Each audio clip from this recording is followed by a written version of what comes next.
up? What's up, culture? What up? Get into it, get into it, get into it. It's been a minute. But we are back with Tipsy Talk Tuesdays, where we go over everything from pop culture to politics. And our friend Mark is no longer with us. He is going to the military. We are so proud of you. We love you, Mark. And we're going to miss you. But we have our new friend to co-host the show with us.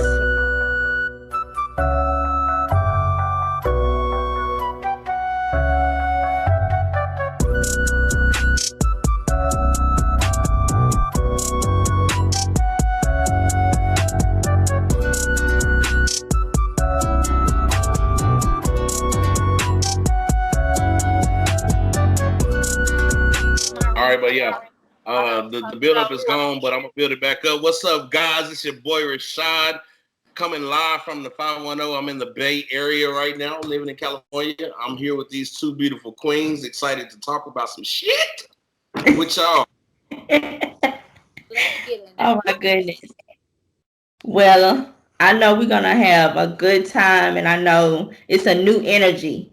So I cannot wait to do this with y'all and audience. I hope you love it. I hope you love the change of scenery too. So Hey, we just get all the Ty, when business. you were talking about your homeboy, whoever it was, like it sounded like a RIP moment, not in a real way, but it was just like It did. That's why I had to like. But it's no other way to say it. Like he gone, then I he gone. feel that. My petty side came Go out of my on. head, and I was when you said what you said. I was like, "Damn, double homicide." And No, Mark is still. He's with us, but he's not but with us. go out to him and shout out to him for serving our country. That is a very big thing to do, and it is not everybody's ministry. So, thank you for helping us, because I Thanks. was.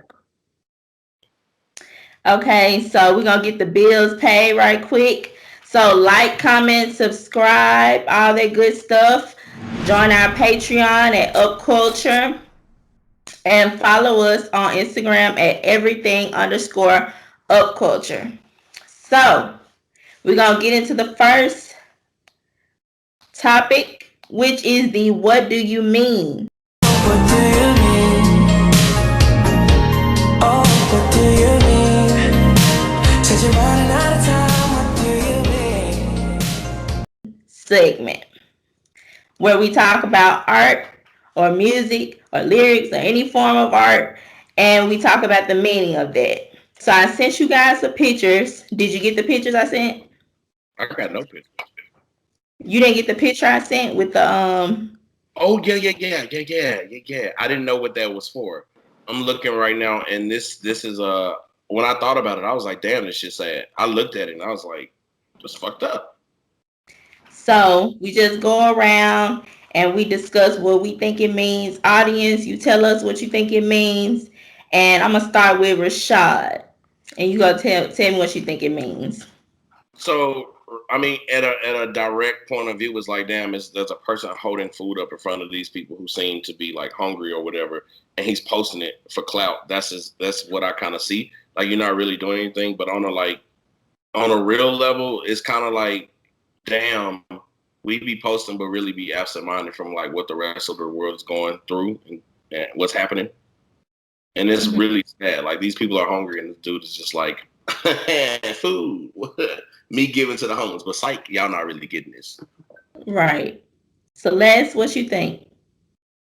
Um, what I gathered from it was maybe they weren't in the same place, but Hmm. they like basically he's in America and they're in maybe the Middle East or something.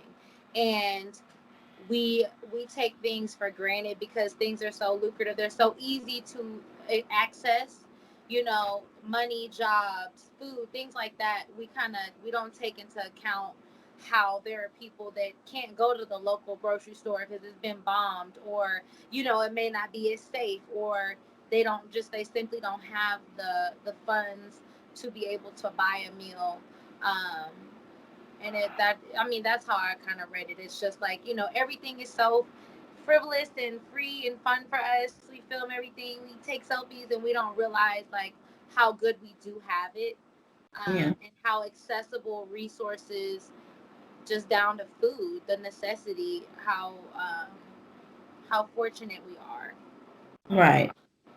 That's a good point. I think that it's basically showing people a person doing a good deed and they can't do it just without having to get recognition for it.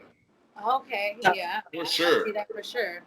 they have to be seen doing this good deed. Otherwise, it's almost like they don't get the gratification, the feeling in themselves that they've done anything without everybody knowing and telling them how awesome they are, which is very true because a lot of people do this type of stuff, like go feed the homeless or go do some charity, and you have to record it. It's a really a comment on society and I our do. with Is that validation. wrong?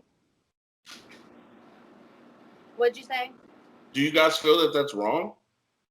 I feel, I mean, it's just like when I give people money or like give somebody on the street come up to me ask for money, or I see somebody and they look like they need help and I help them. That's just like me going being like texting all my friends and telling them I just helped somebody. It's just kind of like, why are you doing that? Why can't you not just do the deed? Why do you have to tell everybody? It's disingenuous. It makes it disingenuous to me. I agree. Well, I agree in the sense that that's kind of how I feel personally. Like in the same way, in the same art of giving, I definitely give more than I announce. But Hmm. on a general level, and the only reason I bring this up is because I was talking to a friend earlier this week about just recognition and credit, and how we are, and we as a people, we're deprived of kind of like being appreciated. And I think that people make that a moment about them just to feel some type of gratification. And Yeah, I was kind of what you said, which was not wrong, is how I feel or how I felt. Like I'm like, damn, why can't you just do something without giving? But then it got me thinking, like, okay, I can understand what it feels like to live in your daily life and just not be recognized. When you hold the door for somebody and they don't say thank you, or like little moments. And I think that people are craving such little moments that they start to create them and make them about themselves. And yeah, I mean, to thinking, is it right or is it wrong? And I don't know. I'm in a weird place now. yeah. I mean, it could be a nuanced topic. Like it could be something that is wrong, but that person might not necessarily have bad intentions when they do it. Hmm. So Right, it right. could be a well-meaning person that's just a little self-absorbed a little bit that don't realize they own self-absorbedness. So I know that might not be a word, but whatever. Yeah. I mean, I think you Can I say articulated something that about well. that really, really quick? Yeah. So I understand the feeling gratitude, gratification for doing things and things like that, but I look at people like that and I always wonder, if you didn't have a phone to record yourself giving to somebody, would you do that? It's one of those concepts, when nobody's watching, who are you? And I Hmm. feel like I give all the time to people on the streets, whatever. And I'm not saying, I feel like when you do record, you giving to people in certain situations, if you have like a nonprofit, things like that. I think that, yeah, in certain circumstances, that's important for people to see, because that could give them the idea, or the, kind of the motivation to be like, you know what, I want to give back. I want to do something to give back to people. And so I think in that sense, it's good to see. But every time like you do something nice for somebody, you're giving somebody money to a homeless person, and then they don't want to be filmed. You know what I'm saying? They don't want to be. They're not. You know what I'm saying? It's like, okay, They're you not gave the me. poster child for just like giving back. Yeah. Yeah, like it's weird to me. Um, It's, However, that's just my. If your heart is the same, if you didn't have a phone in your hand, if you did not have the capabilities to record yourself giving to somebody, and you would still give no matter what, then then I'm here with you. I I can, can you know what I'm understand a saying? I can platform. dig If it. you have a platform, if you have a brand, if there's a reason, it's really, I'm big on intentions and motives. Like if you are doing something for the right thing, like right thing done the wrong way, I can forgive, I can understand, I can make room for it. But just like going intentionally into something, making something that's not a moment about you is where it doesn't sit right with me. So like I think I'm on the same page with that. Like I guess like in some capacity people film to give, but it gotta be in the right circumstances. Yeah, Right. absolutely. Okay. Absolutely. Volume. There we go. All right. So that was What Do You Mean? And I think that was a good one, you guys. Okay. So it is time for Tipsy Time. My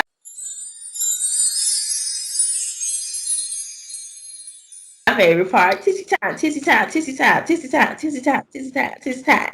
What we doing? Okay. Tipsy Time. That's where we get out our drinks and we're gonna play and start a game. First, what is everybody drinking? I'm always drinking Malibu rum. Yummy, yummy. I got a little Coke. I have a Okay. 2016 Zinfandel red wine here, but I am a hood rat, so I'm also drinking Casadora's tequila reposado. And don't ask me why I'm drinking them. I'm a savage like that. Nice. What you drinking on, Celeste? The usual, White Claw and vodka. So kind of like a vodka tonic, Nice. Simple. Nice. Cheers to that. Cheers. Cheers. Okay. So the game I found is called Drinking Mate. And we play the game, remember guys, throughout the whole show after each segment. So the game itself, you basically have to answer a question as fast as you can. And if you don't get it right, then you drink. Shit. I'm faded already. Let's see how this goes. So I'm just gonna start and I'm gonna go around. I know I'm going from me to Rashad to Celeste. Me, Rashad, Celeste. Okay. 7 hobbies. 7 hobbies. Fishing, going, reading, writing, dancing, running, rapping, and writing. We have seconds to do this. Yeah, but it just told me, it said time's up, take a sip. So I don't even understand the point of this game. I was perplexed like a motherfucker. I'm not gonna lie, but You have to get it done before the timer runs out. okay. You have a certain amount of seconds. So I got it done like right when the timer went out, but I'm gonna drink anyway, whatever. You got this. Okay. Next. 8 European countries, Rashad. Shit. Russia, Germany, France, motherfucking I'm glad I didn't get this one because baby. shit. Russia, Germany, France, Austria, Bulgaria. Time's up. Take a sip. Oh my goodness. Yeah, this I was prepared for that. I wasn't prepared for mine either, but that one was harder. That was way harder. Okay. Next. History class. 4 planets in our galaxy. Oh, they wrong. 4 planets, Celeste. Yeah, she already look like a motherfucking astronaut. Exactly. They petty. Say it again, Celeste. I feel like I was talking over you. Go ahead. Hi. What'd you say?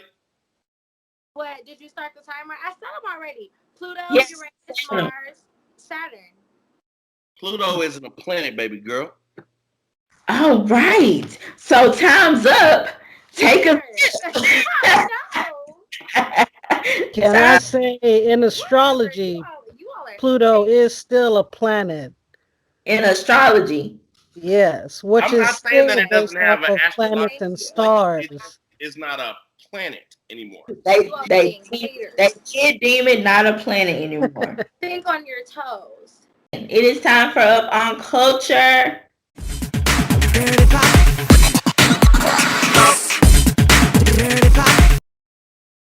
Up on Culture. Okay. So that's pop culture topics and what's going on out here in our little society. And I'm starting off with Kevin Samuels rating Saweetie a 6 and Sweetie's latest performance at that boxing match. Sweetie been having a hard time. Yep. First of all, what was he rating? Because if you rating Sweetie's like a baddie. Like, Yeah. and I just feel like no, like if you gonna be at a certain caliber, like you gotta look good to be out here rating people. And you gotta look good to be out here rating motherfuckers who is like notable and bad as fuck. Like, who are you? How do you look? I just feel like that's like you need to check your ego and your presence because it ain't you ain't popping enough to be out here commenting on something. You don't compare where you don't compete. I swear. He's not a competition Okay. to be out here talking about some Sweetie. I mean, it's some real confident threes out here. And they is really, really, it's like, I don't care, I'm ugly, but let me tell you what you look like. It's like, where do you get off? Where do you get off? I feel like your bitch got to be pressured. Like Right. Moneybag Yo said, might be ugly, but my bitch pressured. Your bitch got to be pressured for you to be talking about somebody who pressured. You Because know, you ain't pressured. Pressure like, don't. It ain't applying to me right now. look like? He But look they gotta like be tens. he looked Okay. like Steve Urkel attempting to morph into Stefan, but it's Yeah. just not reaching. He not reaching the threshold. Like he looks like Urkel that's trying to get to Stefan, but he won't mold yet. And I'm like, who gave you Snuffleupagus the right to talk about anybody's appearance? Anybody? You can't be out here looking like a conundrum on the have a comment. That's what I'm I saying. honestly think that his goal is to any woman that shows the least bit of confidence in herself or has any type of clout, anything. I think his tactic is to just make you feel small. You know what I mean? He just wants to kind of make anybody, Yeah. any woman that maybe think highly of herself or have confidence and have some sort of, she has fame, but you know what I'm saying? She has different talents. She's a hustler. She's making her money. So it's like, I just don't understand where he gets off on that. But like I said, I think Some men has liked somebody it. hurt him. Yeah, Somebody hurt him. one of his divorcees probably hurt him because he's been Yeah. divorced twice. He has a problem with I just think strong that, like, and I ain't even like, I don't know. I ain't trying to really take away from nobody. But Saweetie got questionable food choices. You could talk about that. It's a little weird. If you ain't into her music, you could talk about that. It ain't for everybody. But like when it comes to like face, Looks. body, like ambition, hustle, like what are you talking about? You just out here hating for no reason. That's dumb. Don't do that. Yeah. It's just like I posted a picture the other day, right, in this group, and one of the dudes, he was like, "You real vain, huh?" I asked him, I said, "You just felt like you had to knock me down a peg, didn't it?" He said, "Yeah." I said, "Well, you failed, but nice try." And that was it. Like you that's some people's whole purpose is to knock women down, knock them down a peg, make them feel less than. But if you beautiful, it's nothing. It is what it is. You oh well. I'm people I'm just on have a myself. problem with people being confident in who they are. Yeah. And I feel like there's enough people in the world and there's enough people that dealt with not liking themselves, depression, all those things. So when you see a person loving on themselves and embracing who they are, what they look like, their body, everything, like who are you to come because you're not confident or because you feel how does my confidence make you feel some type of way? Yeah. That's something wrong with you. You're Exactly. lacking. You're Male, lacking. as a male, I try to always hold myself accountable in how I treat specifically women. And I'm on my male friends about that all the time. And it's just more so like the fact that like I gotta feel like I gotta knock you down a peg. you know what I'm saying, I gotta diminish your character as a woman, put you in your place. And like we do it, we find it like flirtatious. Some women do like it. They like to be challenged by a man in a certain way. And men like to challenge women, but it's just like you really try to diminish Shorty just for nothing. Just to like build up your ego. And that's the crazy part. Like everybody needs a healthy sense of ego, but you don't gotta turn nobody down. And the fact that anybody, if you feed off of giving people negativity, you're a fucked up person. Yeah. He is just, it's ridiculous. The man is ridiculous. His fans are ridiculous. The man is ridiculous. It's just all ridiculousness. I did y'all see Saweetie's performance though, her latest performance. I didn't see. I looked it up, but I couldn't find it. I didn't see like, you know how they have like too much stuff in the video before they get to the actual performance. Yeah. It was one of those moments where it was like, oh brother, this guy stinks. It was like, golly. No, sweetie, no. I was like, I have to step away from the camera when we even said it because it was bad. It was so bad. I was like, I've never seen a top. Well, she may not be A-list, but she's a top. She up there. I never seen a performance from somebody so notable that was that bad. I never seen nothing like that. It was really she Oh, bad. hasn't had the opportunity. Like her clout and notoriety kept building up, but we were in a pandemic. Yeah. So because I can honestly say I've never seen her perform. Exactly. I can honestly say that I don't have really a pretense to judge it off of, but based off of her interviews and personality and like just kind of the things she already done, I expected more of a build up than what was given. Yeah. I've seen her perform, I think, before. I don't know, have I? Well, No. so I wonder if you've seen what I've seen. She did an interview. There was an interview she did with like a talk show or like a podcast. It was like, two hosts or whatever. And this is when she was in the beginning of her career. And they were like, so like give us something, like, give us some bars or whatever. And And she so said she was bad. yeah, it wasn't good. But I do feel like she has to develop because I mean, and not to say they just use her beauty and her appeal, her sex appeal and things like that, because she is talented when it comes to music, but she has to develop a stage presence. You know what I'm saying? She has to get comfortable because she could be one of those people where, like you said, we've been in a pandemic, so we haven't seen anybody live, never seen Saweetie live, but like it could be more so she's comfortable for a music video and she's able to deliver with a music video because you can cut and you can, you know what I'm saying, pan away and you can cut parts out. But when you're live, your stage presence and everything is completely different. So her stage. she's in the early stages of like being a music artist, and she has to just develop more talent, honestly. Like it's to be able to go out in a space and entertain people versus like being able to curate vibes where you are. You know what I'm saying? Exactly. Like I would never go to a Summer Walker concert.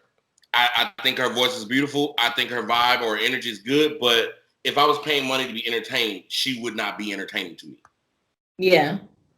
I felt that performance, I felt embarrassed, and it wasn't even me. Like when you get that secondhand embarrassment, and it's like, ugh, it was bad. But I hope that she keeps going, and I hope that she can take that as a learning moment and kind of grow and be like, okay, I'm first of all, you a rapper. There's no real need for you to be lip syncing.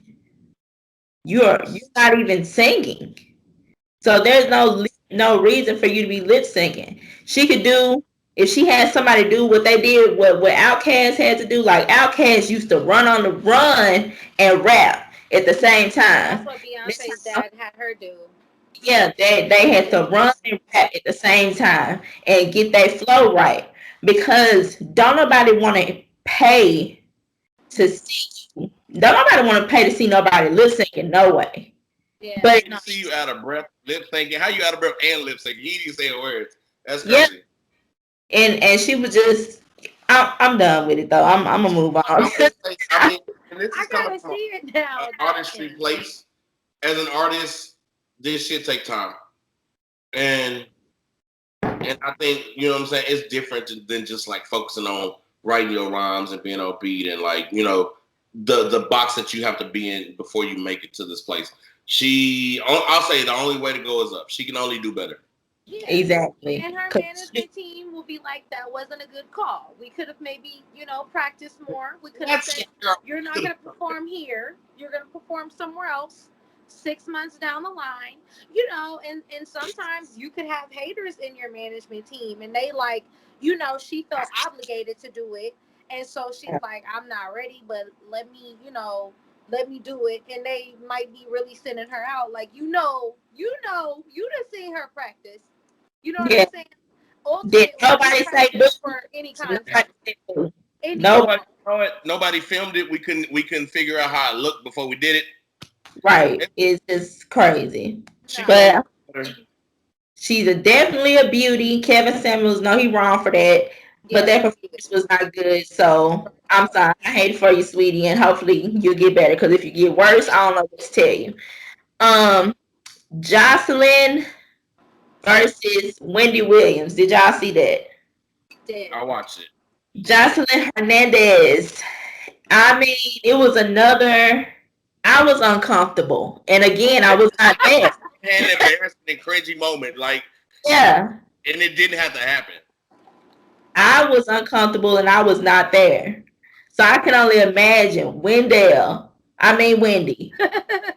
and how she was feeling when Jocelyn just burst out of nowhere and said, "Give me my flowers." I'm like, "What? What are I you was like, talking? yeah.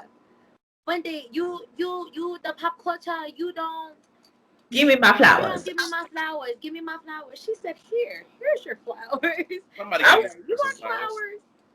is you dead? Like, why you want flowers? What you talking about? Why? What, Okay, what, so I have an opinion. I do have. what is your opinion? My opinion is this: she had a point, but it wasn't like delivered well. You get what I'm saying? Like it Yeah, wasn't. She should have not made it about just herself and her flowers, and she should have made it more so about young black women in pop culture. You are, and she's supposed to stir the pot. She's supposed to be, have the tea and the drama, and that's what Wendy does. Mm-hmm. But yeah, at the same time, throughout Wendy's career, we know enough about you where you got to kind of pump your brakes a little bit. You know what I'm saying? And yeah, give black women of color some sort of recognition instead of just trying to make them look ignorant or make them seem like it's just like give people their credit. You know what I'm saying? Quit trying to find a flaw or yeah. some mess I think every Wendy, time. I'll Yes, say, I think that she wants to be real, but I also think that it's a lack of tact. When anything you say and you do, it's not about what you say, it's how you say it. And I think that Wendy sometimes uses her platform irresponsibly. And regardless, I'm always happy when someone puts a bully in their place. I'm always happy when somebody stands up for themselves and advocate for themselves and says like this is not okay or this is not meeting my need. Unfortunately, it's sad that it had to air on TV, but I do think that it was good for ratings, and I'm sure any propaganda is staged, whether we believe it or not. Because that moment, if I was a good editor or producer, I would have just edited it out. But the fact that it's there shows me Exactly. that they wanted some clap. They wanted some clout. They wanted something. So I mean, it did what it was supposed to do. It, yeah. They did.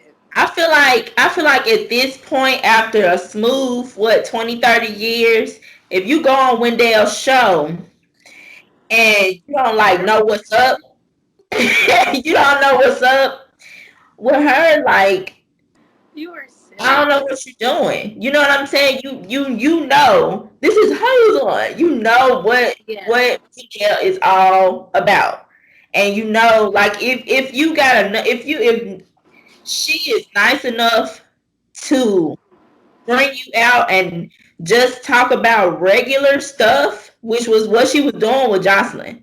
She was Yeah. just talking about regular Let stuff. me see your shoes, Jocelyn. Can I see Yeah, your shoes? Yeah, can you shoe cam me right quick because tell us about your show, all this stuff like that. She might have asked about Stevie, but that's your baby daddy. You know what I'm saying? That's your baby daddy. She gonna ask you about him. Y'all was one of the most reality TV couples. She gonna ask you about him, and so it's like she didn't come out with no nothing that was crazy, but it's like out the gate, Jocelyn was like, "What you want to do?" I was like, "Dang, what's up? Why you smoke right now?" I agree. She chose Yeah, violence. so much smoke, And you Jocelyn like should be used to this now, like in a way that, bro, you was on Love and Hip Hop.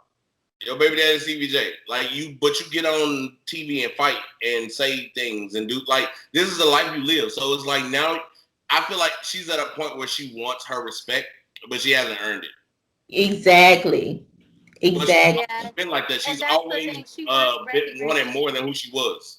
Yeah. Yeah. It's like we get it. You got a show now that you made, and congratulations. That's awesome. It was like the #1 show on TV or something, and we was like on Zeus. When you was Right, like on on number Zeus. one on Like Zeus, not not the TV The station messed that up we part was when watch she on told her, cable TV. when she told her, she said, "I'm #1. You could be #2." I was like, "Ooh, Wendell." Yeah. Not Wendell. It's Yeah. crazy, The but I delivery. go on that show if I didn't expect her to have something for me to that's gonna get that might get to me. I wouldn't expect to go on that show and she's not Ellen. She's Yeah. not, it's Dale. If it was Ellen shouldn't never invite Wendell. Josh on It's a TV Wendell. show. That's dangerous. It is Wendell. You know what she about. And But that's true. She just wants some recognition, and her delivery was not there. Like, because it was more so self-absorbed versus just all black women or women of color as a whole. So yeah. whatever. But yeah, agreed. Absolutely. All right, but okay, that's enough of Wendell and hustling. Okay, so You burnt Michael out. Jackson, my Michael Jackson, Michael Jackson. what's doing to me? Her gesture. Anyways, Michael Jackson is officially declared innocent. This is his third time these same people have tried to sue him. They cannot sue him anymore. They cannot do anything to his estate. They cannot come at him anymore. He has been declared innocent on all charges. And it's like Murad said, he is bones right now, but I'm sure he's somewhere happy about this and resting in peace. Because golly, golly. So what y'all think about him being declared innocent, like finally? Who wants to go first? I don't want to go first. What do you think, Okay, so I mean, I'm gonna say this. When I was watching the documentary, there were a lot of things that just did not add up. Not on Michael's end, but on the parents' end. Yeah. And so, however, although he did not do anything, which I'm not saying that I think he did or didn't, but I think parents put their children in situations and use their children as pawns. Like from the documentary that I was watching, like for instance, one of the moms was like, yeah, so I stayed on like the first floor of the hotel, and my son and Michael stayed on like the third or the seventh floor. And I was like, first of all, why do you have your son sleeping with a grown ass man in a hotel room? That does not make sense to me. So, therefore, whether Michael did something or not, you don't use your child as a pawn for whatever sick shit you got going on or whatever money, whatever you want. Those type of things don't add up to me. Like, no parent in their right mind does that. So the documentary within itself was just like ridiculous. It was ridiculous. And Michael was a talent, a gift. He is iconic, and he has a fortune. And I thank God that they didn't get any of it because they full of shit. And I'd be damned. You know what I'm saying? Like, that don't make sense to me. What you mean? You were on the first floor and your son was on the 7th floor with Michael. Who does that? To be you couldn't my child me. If we're looking at it from the parent standpoint, or just like the overall picture, it's like, did you do what you were supposed to do? Where's your accountability? Like, I can't speak to what happened and what didn't happen. I wasn't there. And furthermore, the topic within itself was just like listening to it, the whole situation happening. It was irritating because this man is dead. Like, I don't care to shit on his legacy more. I wasn't there. I don't know whether he did it or he didn't do it. But up until now, up until this point, anybody who's gotten an accusation out of him got paid. I don't know if he did it. Michael Jackson was different. He was strange. I never met him, so I'm not going to speak on somebody who I admire. I admire him musically. I admire his struggle. I admire his family. I admire him in a way. I can't speak to his dealings, and I wasn't there, but I can only imagine that everybody was saying it. Like, he had a thing party. He invited kids over. He liked kids. He had a monkey like white folks, because it was never black people. It was never black people who said Michael Jackson touched my kid. It was always the white people. So, and I don't know that factually because there may have been a black person in there. I don't know. But I'm just saying, to my knowledge, niggas know what their kids is. The worst parents. At the bare minimum, we know where our kids are. If you don't take care of your kid, if you don't do shit for your kid, if you don't like your kid. My mom was like, I don't even know who that is. You're not spending the night over their house. Like, what? They want to come over here. We don't know if they got roaches. Like, we have to think about, black parents have to think about things. Regardless if we like our kids, if we take care of them, the least we're going to do is know where the fuck they at, because that represents us, and we ain't bringing nobody in this bitch if we don't trust them. Exactly. My thing is, some people already have come out and said they only made those accusations for money, or their parents made them make those accusations for money. So it's like, once you know that fact, everybody else seems questionable. And it's like, maybe he could have done it, he did do it, but he's not here. Yeah. So that means you should have took care of that when he was here. Exactly. You should have took care of it. If it really bothered you, if you had that many suspicions and it bothered you that much, because there's no way in hell, first of all, I'm talking about the first year, the first month, the first time my child tells me some questionable stuff about somebody, no. We run the lawyers. We're making calls. Period. No, we're not doing that. You wait till the man's dead. Like, knock it off. And he been dead for a minute. Yeah. So, and they're probably thinking about his residuals, everything. You know what I mean? They're coming for his fortune. He still has an estate. Like, his family still gets money. His kids still get money. He still owns property that probably was unnamed. He has things that went to charities and things. Like, they want to touch that. And I'm happy that they don't get the fucking opportunity to. Like, people, I know we like to sometimes make celebrities or people with influence in the culprit, in which I do think that people should have accountability for. However, I think that we also need to create a big space for people who take advantage and would make false accusations or not tell the whole truth or paint themselves as a victim in order to, like, get some money. Exactly. And they were opportunists. That's just because you were an opportunist, but now you're a victim. You know what I mean? That's what's now you're stupid because everybody knows who you are, and you made yourself look like an ass for nothing. You didn't even get nothing. At least let me get some views if I'm gonna look crazy. Exactly. It's just a hot mess.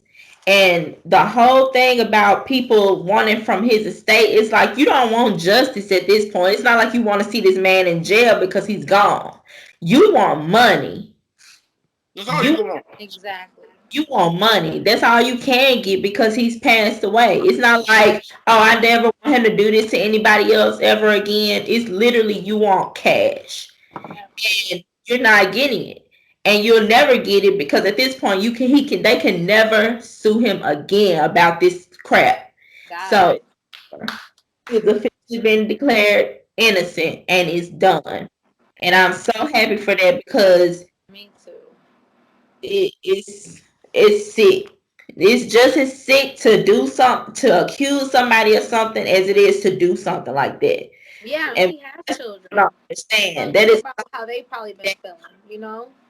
the accusations are so damning that it's like, why would you ever do that to somebody if it's not true?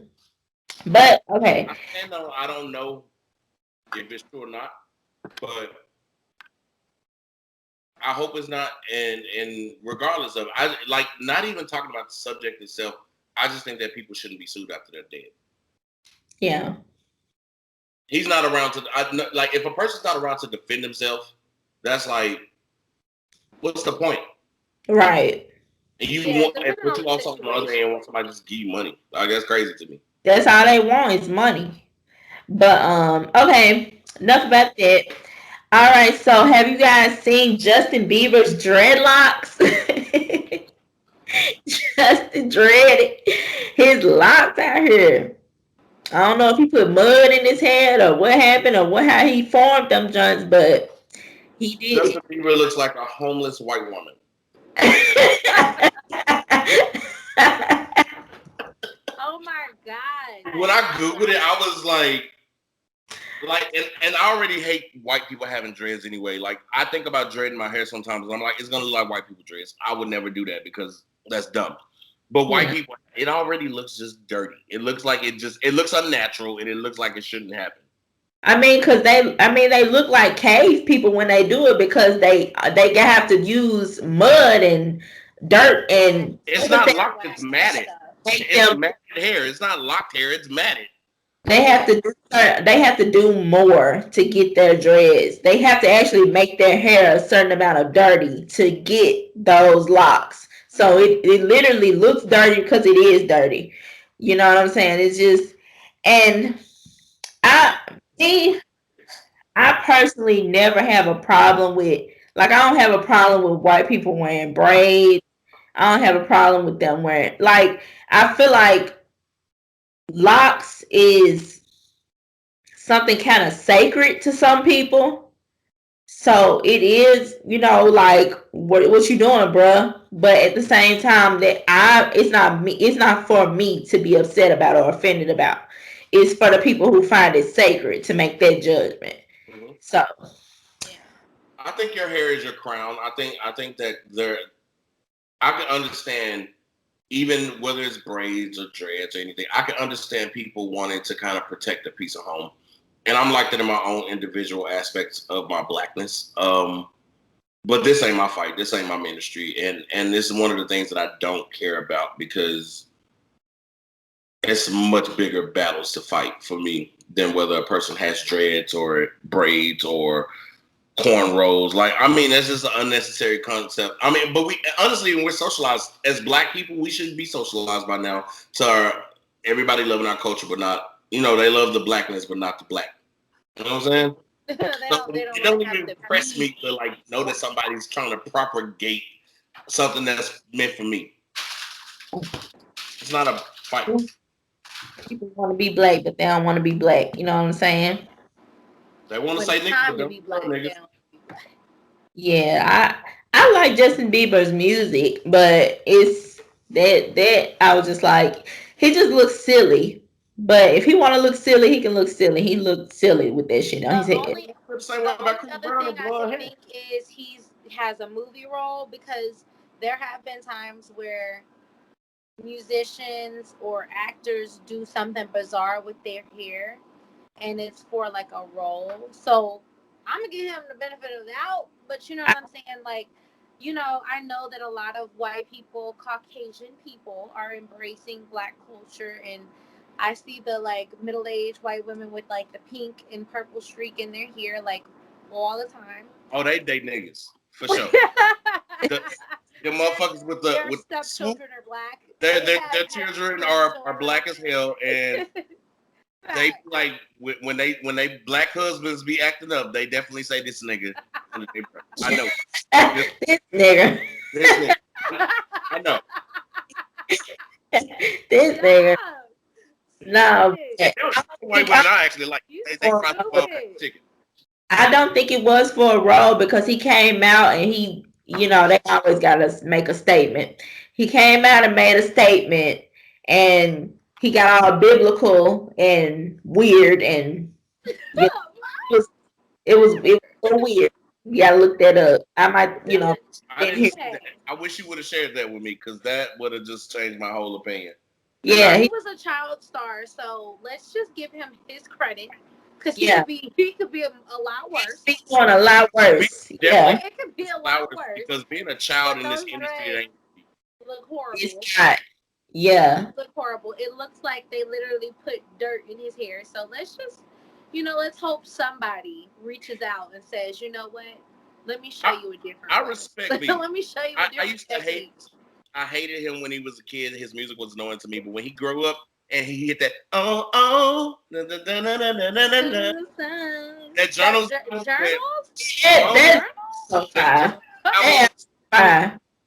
And I really had a respect for him, knowing how childhood artists can like go left real quick, just growing up as a kid in this industry and drugs and the fame and the money and greedy fucking parents.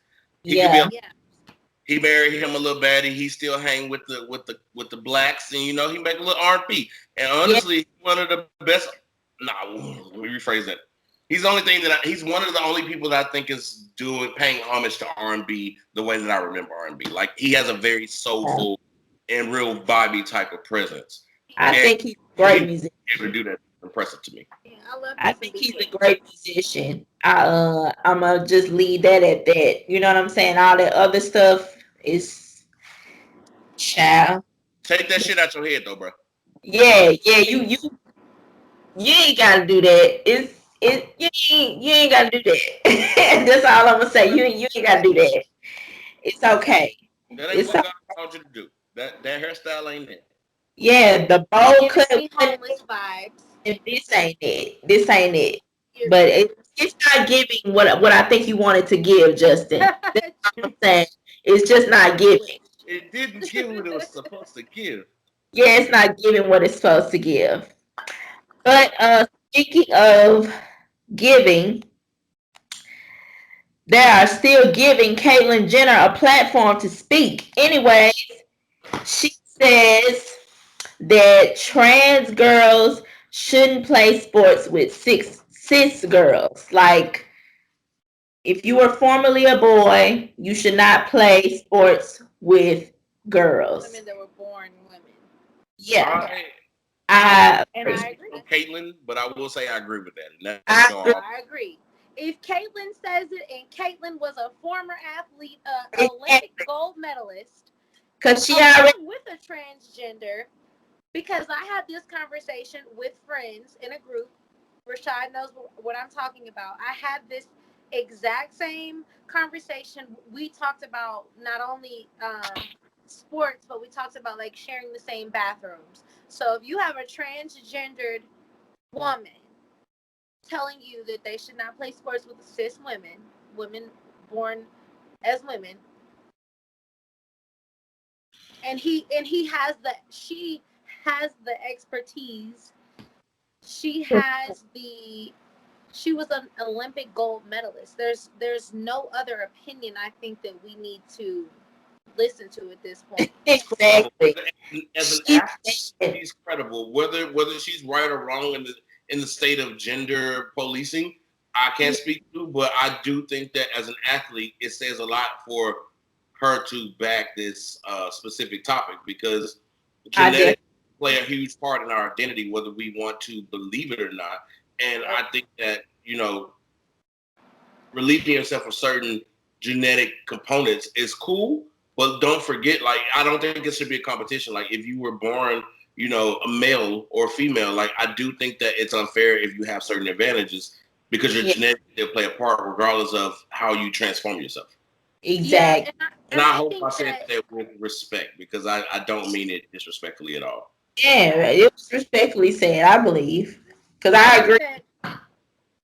some people's arguments are when they do take hormone estrogen, if you're wanting to be a woman, and testosterone if you're wanting to become a man, that your body does change and all of these different things. But I do think because genetically you were born with a certain, you're already born with a certain amount of estrogen or testosterone. I don't know how the medication works, but I can say that outside of that, I feel like there have to be side effects, or there have to be lingering characteristics or strengths, or you know what I'm saying, that would even make him say that, her say that. I'm sorry, that would make her say that.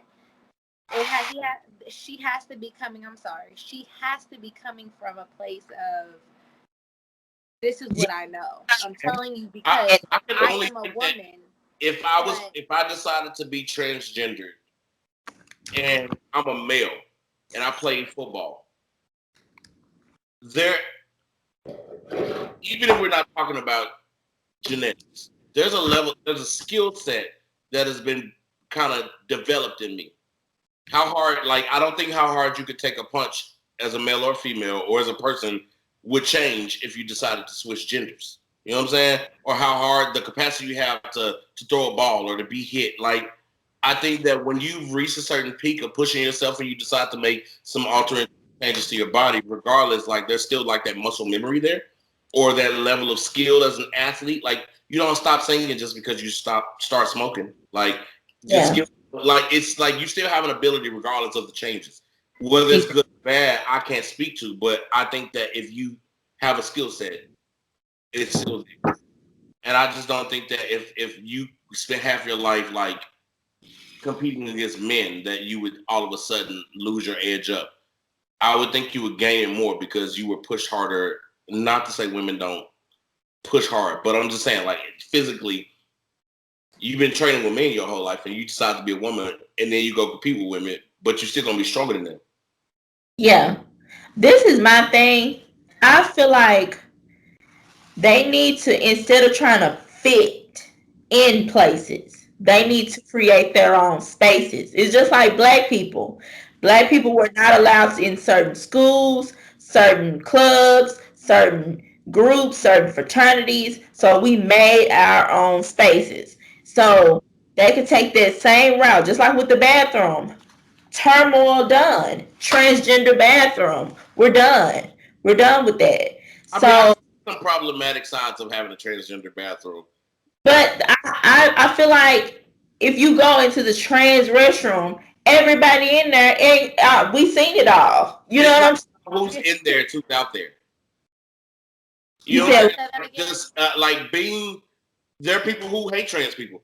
And I think the only reason I'm even saying this is because as a minority, as a black man, as a cis man, as a male, I am I'm a minority, and I hold respect and a space for all minorities. And I think that there was a time where we couldn't drink from a certain water fountain, and we had the colored water fountain. And I think that white people had that same mindset where, all right, well, we'll give them their own water fountain. Boom, they got theirs, we got ours, but that wasn't okay either.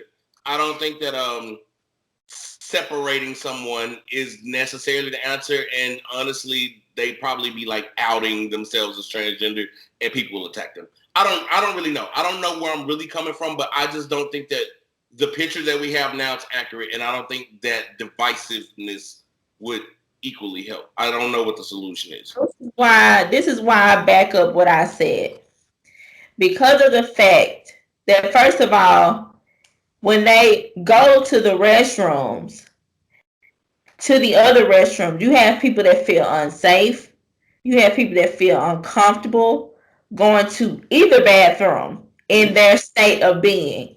So why not create a space where they can be around people who have that same experience as them? It's not saying you're not welcome here. It's saying this is for your protection and safety, your comfortability.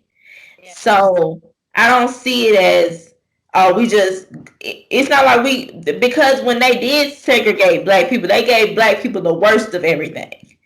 So when they separated us, we got the worst fountains, the worst pools, the worst seats, the worst places. We got the worst.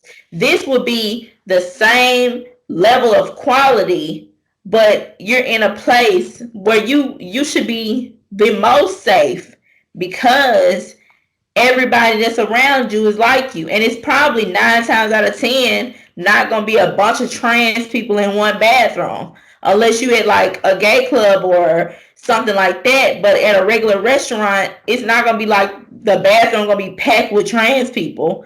Cause it's just they are a minority.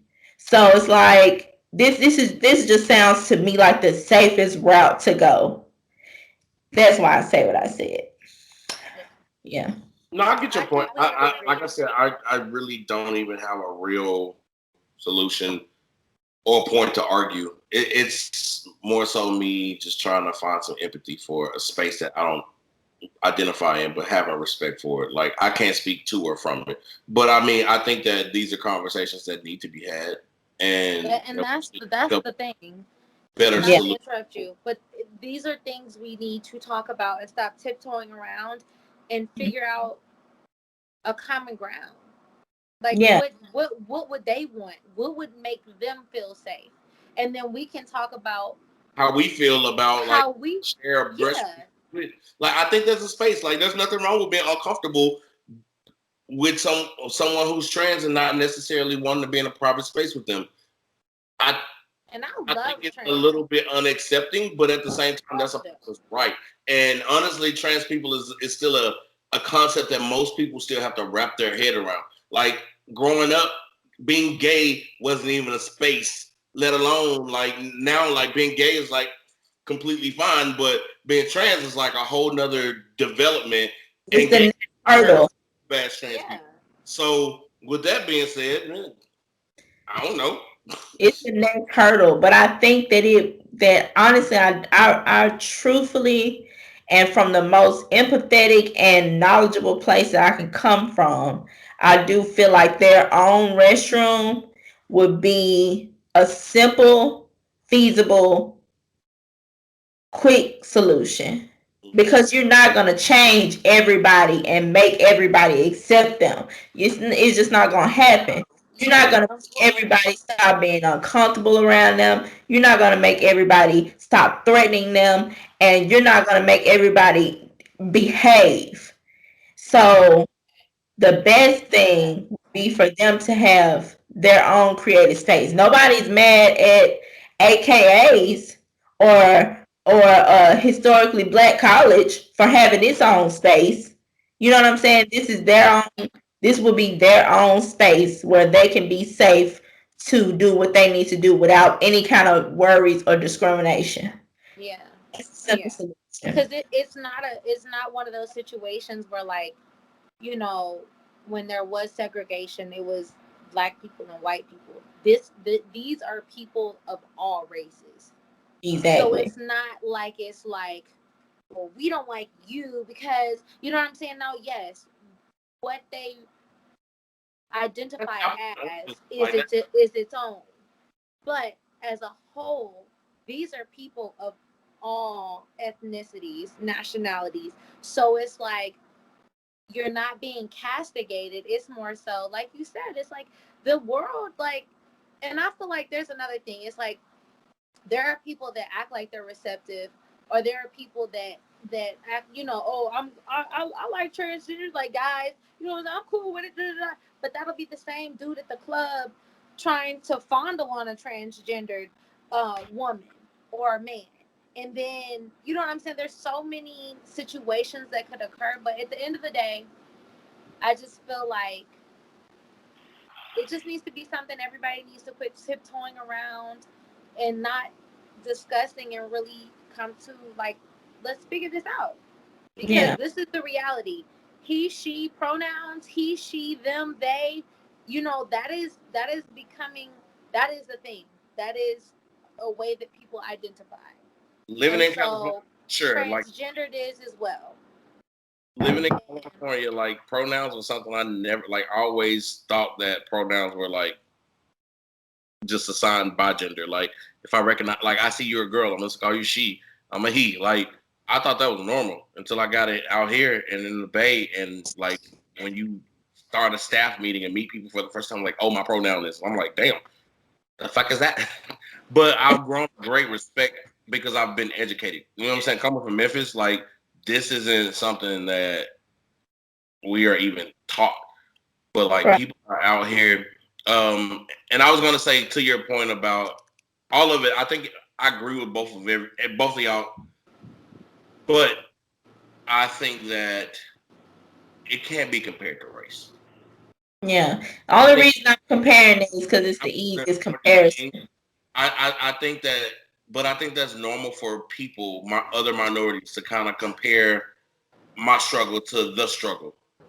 And we can, and I think in a way, it's almost like we start by trying to find a connection, like, but then we only say, oh, well, it only works in this capacity because these are the things that we want, or this is what we had, or this is how we see it. And it's apples and oranges. And I try to always give my opinion personally, but recognize like I have no clue what it feels like to be transgender and to be confused about having to go to a bathroom or worry about if I walk out of a bathroom whether someone will know that I'm transgender and decide that they hate transgenders and want to attack me. It's not something that I have to think about. Yeah. Or it makes somebody else uncomfortable for me just to go fucking pee. Like But it's this okay to thing. be. I can. I don't know. Like I have no real answer, but when it comes down to sports, which was the topic, wholeheartedly, I don't believe that anyone who was born a gender and reassigned their gender should compete with the gender that they're now in. It's unfair. Yeah, that's true. But the last thing I'm gonna say about the restroom thing is that it's different in the fact that I'm not saying it should be mandatory. I'm saying it should be optional And to I can be agree with that. being able to go into a transgender restroom. I'm not saying it should be mandatory at all. I'm saying it should be their option. And if they don't feel safe in either restroom, then they got their restroom they can go into. Also, there are probably people who are very proud to be trans and don't give a fuck about you knowing. I don't know. Like they be like, I'm not this or that. I'm gonna go to the trans bathroom because I'm trans. I don't know, but I agree with you. Like that's more than what's been done for any, well, not any other minority. But I'm saying that that's a very simple fix. Yeah. All right. Well, that was good. That was up on culture, you guys. So we're gonna get back to the game, and I'm gonna start with myself. Seven currencies: euros, dinero, peso. Dinero not a damn. Stop it. Yeah, did you say crumpets? No, I said peso. I said euro, dinero, peso. I was like, dinero's not a currency. Minor details. I'm gonna drink with you. Okay, it's okay. Dinero is money. Pesos. It's Spanish for It's money in Spanish for money. I got you. We're here. All That right. was a look on the Who's smart next? mind. Drink with me. Who's next? It's you. It's about to be you, Rashad. Shit. 5 sex positions. Doggy style, missionary, cowgirl, 69, Dumbledore. I don't fucking know. Missionary. I don't I think said missionary. Missionary. Doggy style, Time's up. Take a sip. I don't know what it's called when you throw the legs over the The head. helix. No, I had these things in my head, but I couldn't verbalize them. She said the helix. I'm about to Google it right now. Cowgirl. I don't know. That's not that, but it's another position. Shit. Tell me something, sis. You giving me news I didn't know about. She said there's the 5-point star, everything. Hey, it don't matter if you can name the position, as long as you can do the position. Exactly. Flip it up, rub it down, pop it. Okay. Celeste, it's about to be your turn. I need you to get back on. Double helix. I wasn't tripping. That's impressive. I can kiss the ass. Flip my thing down, whip it in reverse. All right, it's short thing. Yep. What the heck? Okay. This is nice. Yeah, you can put all types of backgrounds behind you. I look like I'm at work. Okay. It's your turn. Oh, Eight you states switched up in the your United background, you States. little fancy whore. 8 states in the United States. Bro, You that's said why 8 you keep getting the states: easy answers. Alabama, Alaska, Arizona, Arkansas, California, Colorado, Connecticut. She just named out the place she lived in. She didn't even do nothing easy. Hard. She stay getting the easy ones. She stay getting the easy ones. This game is rigged. I said, you stay getting the easy ones. The game is rigged. The game is rigged in your favor. She's gonna go first. Do you all know the state song? You know I know the state song. Alabama, Alaska, Arizona, Arkansas, California, Colorado, Connecticut, Florida, Georgia, Hawaii, Illinois. Indiana. We Yeah, went to the same freaking elementary school. That's funny. Okay, I gotta drink to that. Corvette. song. All right. So we done the game, and now it is time for Politipsy.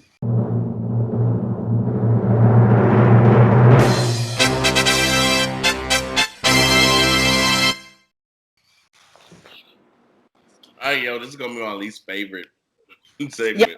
Favorite? I hate politics. I love politics. This is my shit. This is my football. Yeah, she needs to be a politician. I could tell by your passion when talking about it. She needs to be like the next mayor, senator, president. I would vote for you as could be president. my president, Jaren. You really could. You could be my president. I love to be president. I think that you're wise enough and problematic enough. You give me both of what I need to be a president. I need a little drama in my president. Problematic enough. We ain't had a good president since Bill Clinton. You know, he got a little extra head in the White House. I was like, this is a man I can stand behind. Man. And I might be president, but suck a nigga dick or something.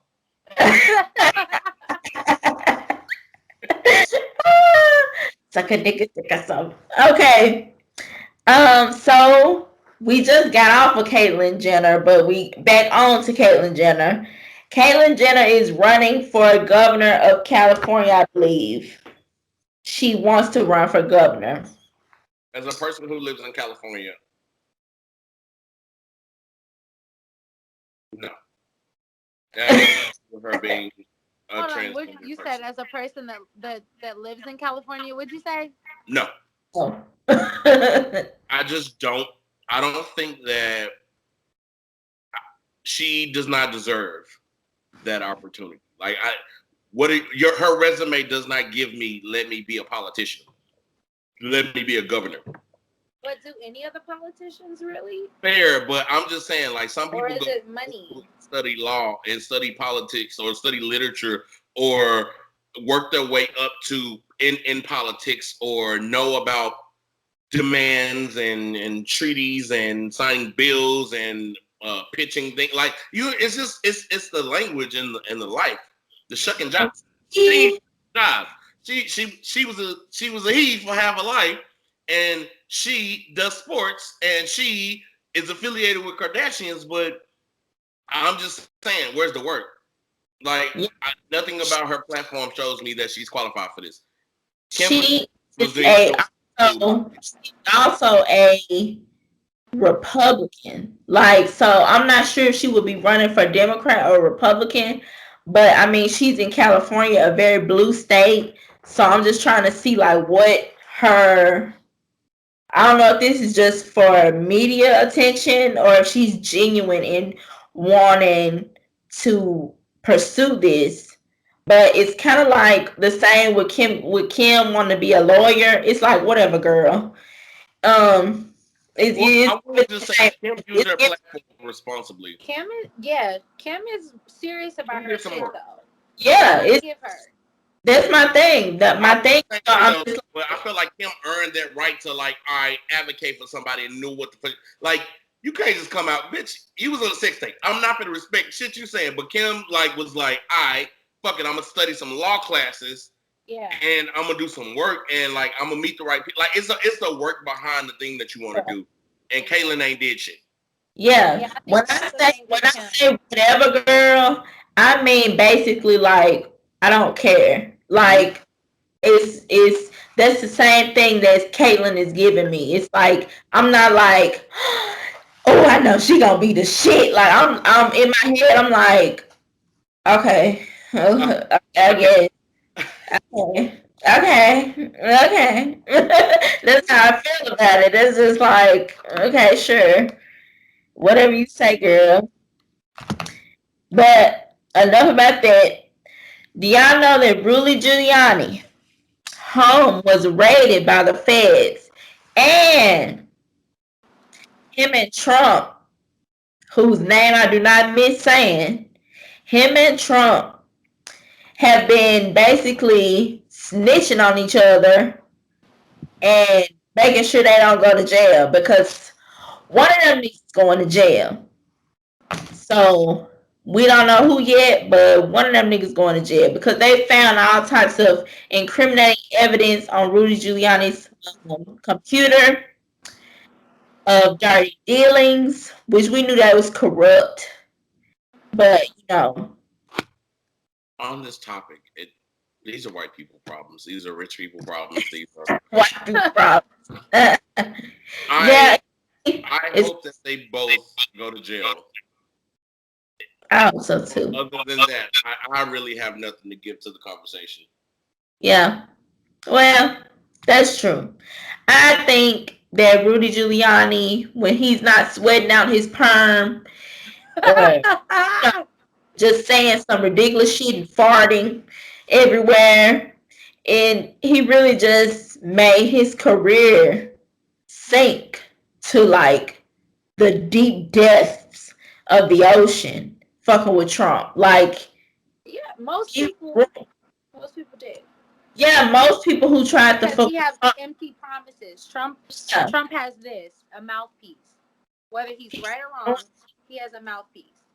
They sounds good. To a certain player, I'm like, who deserves it more? Who deserves to like go down more? And I don't like that space of just like being a fucked up person, like praying on somebody's downfall. But I'm just like, damn, it's like cancer versus AIDS. Who deserves it more? Like, who's more up in this situation? Who? Fuck them. Trump definitely deserves everyone to come to him because everything he did was so corrupt and perverse that it's like you got your day. You gonna reap what you sow, and it's coming. So he out here doing shows and talking about how he's gonna run again. And I'm like, bro, the only thing you're gonna be doing is running from Debo because Debo gonna be trying to get up in that ass, and that's what you're gonna be running from because you ain't running for no president. I don't know where you think you going to jail, bro. You going to jail, bro. If he don't go to jail, I'd be surprised. But I sleep wouldn't at the same time. But I wouldn't be surprised. Yeah, I wouldn't. Okay. Enough of that. I got a question for you real quick. It's not on topic. Can we take like a 2-second break? Yes. Yes. Just need to make sure.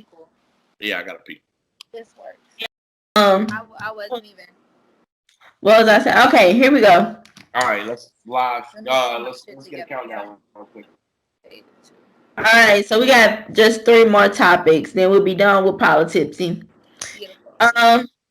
Biden says he wants police reform by George Floyd's death anniversary. He said it in his speech. So what do y'all think about that? That shouldn't even, absolutely. And the fact that Congress is taking so long to even make a decision about it is annoying to me. And obviously I haven't read the bill, so I don't know what it entails, but I'm sure that whatever it is isn't worse than what is already. Yeah. And I need them to be more active about it. Do y'all think the police can be reformed? No. I don't think that can be reformed. The whole you do? reason not. Oh, okay. I was gonna say I want because it's a cultural thing. It's a culture. It's a out is for what they're doing right now. Yeah, it's a cultural thing, and that I'm gonna leave that where it's at, and I'm gonna go to my next topic because it's still about the police brutality. And so the police basically brutalized an elderly woman with dementia. This is not something new. They brutalize innocent people with mental illnesses all the time. But what's a little different about this is we have footage not only of the abuse, but we have footage of them laughing at the footage afterwards. Later on, they watched the footage back and laughed about it. It's Um, yeah, this is what I mean by police culture. Because if you watch the video, one of the ladies if you watch the surveillance footage of them watching the video camera stuff, the camera footage, the lady actually asks, was I in it enough? Was I in the fight enough? Like she was like, I don't want you to think that I wasn't trying to fight. This is a 73-year-old lady with dementia. And you worried about, did you show out enough for your coworkers, for your gang, really? for the culture, for the police culture. Did I do my part? Yeah. It's disgusting and it's repugnant. And to be honest with you, it's the fact that there's a person who has a mental disability. I think it comes into mind. It's not even something that plays a part in how they behave. It's motivated by the racial presence of it. It's motivated by that. So it's like, well, I didn't even know that they had this or this was the like they don't care. They don't care as a person. They have a story and they have something that, you know what I'm saying, is an illness, and they don't factor that in. And it's disgusting and it's repugnant, and I don't even. This was an older white woman. I was gonna say race doesn't even matter when it comes to the police. A lot of the times, when it comes to this like bully ass, gang ass, fucking fraternity ass bullshit that they pull, it's not even. It is about race, but sometimes when they're like on their high horse, it's not about race. It's about I'm more powerful than you, and I have something to prove. And so my issue, not to cut anybody off, I'm sorry if you did, but my issue with cops is because I'm starting to see cops like be like TikTok friendly and fucking do like cool ass TikToks and shit. And my problem is like I don't care if you're a good cop because you're the problem. You're the problem. The good cops are considered weak, and the good cops don't say anything. You're watching and you're not doing anything, so you think that you're not causing a problem. You think you're not adding to the deaths and things like that, but you're the problem. You need to be outspoken. It's like I feel like it needs to come to that point where it's good cop, bad cop. Yeah. Which side you gonna choose? And get rid of the bad cops. Get rid of the bad cops, because honestly, I feel like if it's enough good cops, they can outweigh the bad cops. But what it's looking like to me is it's a lot of bad cops, so they're outweighing the good cops. Yeah, they actually have like gang type of language. Like when they talk about good cops, you think about reporting your fellow officer as you should. Mm-hmm. They call them rats. Yeah, they call them rats. They call them, you know what I'm saying? That's thug gang type of stuff. It's somebody for doing the right thing, and what? That is one of America's biggest gangs is the police. And it's a gang. The way they operate, the way they function, the way they handle things, they handle it very thug-like. And we don't always see behind the scenes. So when we do see videos like them laughing about that old lady, and in the video, the man says, "Get ready for the pop." Did you hear? You about to get ready for the pop, and he says that right before he snaps, he dislocates her shoulder. What? So yes, he said you about to hear the pop. Are He you so serious right now? Yeah, I'm dead serious. So he knew he dislocated her shoulder. And there's also footage of her sitting in isolation where she didn't get medical care, but they knew they dislocated her shoulder. And they left her alone in a room by herself with a dislocated shoulder while they laughed at the footage. That is not something you can reform. That is not nothing that you can say, oh, we're going to write some different rules. You got to get rid of qualified immunity. You got to defund them and take those money and allocate it somewhere else. And you have to give them consequences, because that's what people understand more than anything is deterrence and consequences. Yep. So if you have no deterrent, nothing to stop the behavior before it starts. That's a deterrent. And you have no consequences. That's what happens when you get penalized after you make the action. You have no reason for these people to act right. And the fact that they are running around here being goons and debt collectors is ridiculous. I can't hear you, Rashad. That shit's disgusting. Can you hear me? Yeah, I hear you now. I said heavy on the debt collectors. I think that when it comes to the police, there's a lot to unpack in that. But to Celeste's point, where she was just talking about friendly TikTok police, I get that space because that ain't even what we know of what we experience. But I don't know. I believe in duality. I believe that two things can happen in one space. I do believe that there are good officers, and I do believe that there are good people. And if it is hard we as people in general take everything away just being people. We don't always stand up for injustices, whether it comes to homelessness or poverty or race or anything. And I can understand how hard it could be to want to know how to maneuver through that system. It doesn't make it right. And I definitely don't think a person should even be a part of a police force. One, if they are scared for their life, but two, if you can't even correct your people, how can you even, like, what difference does it make? Like when I talk to white people about race and they ask how can they be an advocate, my whole standpoint is like, it's cool that you hold signs, it's cool that you want to march in the streets and that you want to do all these public things, but the number one thing that you could do to help black people is correct your people. Because me correcting a white person is not going to benefit, it's not going to help. They view me the way they view me, and it's going to go on one ear and not the other. But you getting on your own people is really what's going to make a difference. And I think that's the case with anything. Why hold my male friends accountable? Why women hold each other accountable? Why police officers should hold each other accountable? Because you speak the same language and you are affiliated in a group. And so it's definitely going to be received differently. Women been saying the same thing about men forever. But it takes another man for a man to listen. It's the same way with the police. Yeah. And if you're too scared to correct your partner, then you shouldn't be a police officer. Because your job is to protect and serve, and you're not protecting the servant. Exactly. You're perpetuating. But that's how crazy is like,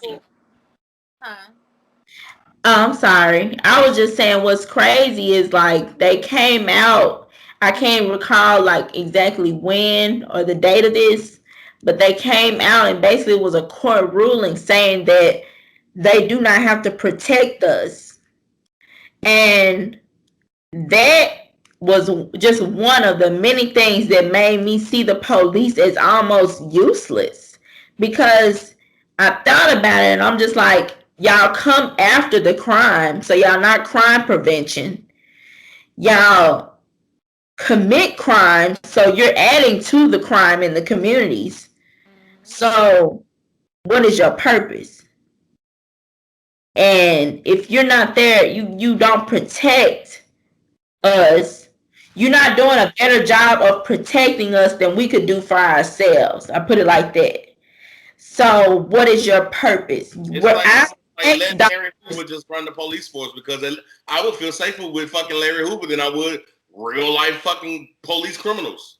exactly. It's kind of like our tax dollars because we pay them through our taxes, right?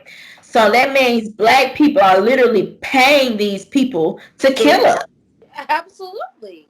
We're literally paying them to terrorize us and kill us. And it's like my money, this playing with my money like playing with my emotions. So you taking my money and abusing me with it. It Because doesn't you make can. sense. Because you Yeah, can. And you because you ain't gonna can't. do shit about it, dog. What you mean? Nobody who has the power to change it You changes ain't it. gonna do shit Fixes about it. it. And the Congress going back to the whole topic at hand about Joe Biden even having to present this to Congress is disheartening and disgusting. And it almost makes me want to get back on the topic of even Barack Obama as a president. And I'm not going to go into a big tangent about that, but I wish that that was something that he did. I wish that he didn't. I feel like he didn't do enough, or he didn't do the things that needed to be handled for the day-to-day people. Um, and I also understand the space that he was in where you know what I'm saying? Because honestly, the president his whole job is to come up with ideas and then ask for permission. So I think that he was trying to appease the system and he did the best that he could. And I would never like knock him. But I think that he should have done more. And I also think that this white savior complex that, you know, it just having Joe Biden does it just feels like a white savior thing where we have to have a white man come and give us our freedom, eradicate and you know what I'm saying, shout in the streets for us. Like we couldn't do it ourselves. Yeah, I agree. I diminish his space, I but think it's just when do we take our money and take our talents and take our space and take our when do we take what we have and we use it for us? Because everything is like I think that white people know, anybody with influence know that they can use the black voice as a currency for something, and it really pisses me off. And yeah. we don't have the knowledge or the skill or the backing or we don't have enough to go and do it ourselves, and we are so afraid to be without that we would rather sacrifice that than to kind of like sacrifice losing something. Yeah, I think it has to do with an attention thing too, because people are like people I notice are so focused on celebrity that they don't understand. They don't take the time to look at what's being shaped around them and policy. It's a lot of conspiracy theories about celebrities doing this, drinking blood, and this, that, and the third. But I'm like, y'all don't understand that law, and this is why I do want to get into politics one day because law is one of the most important things in our society. It's in the law that they are allowed to do these things. That's why they keep getting away with it because they have qualified immunity. It's in the law. So you have to change the laws of the land to make it so they have consequences because people understand consequences the most. Yeah. And if somebody commits a murder or somebody commits a robbery, they've already taken into account I might go to jail for this, but it might be worth it if I get away with it. Police don't have to think like that because they know they're gonna likely get away with it. And the punishments that they do get, the punishments that they do get are an incentive for them to do more harm than good because the punishments that they receive are paid vacations. Yeah, exactly. Somebody or hurt somebody and you get a paid vacation, you're literally incentivized to kill somebody or hurt somebody. So it doesn't make any sense. But I can't. I'm listening. I'm Have sorry. you ever heard about the 3/5 rule? I don't know what's happening. I Uh, can hear you. Okay.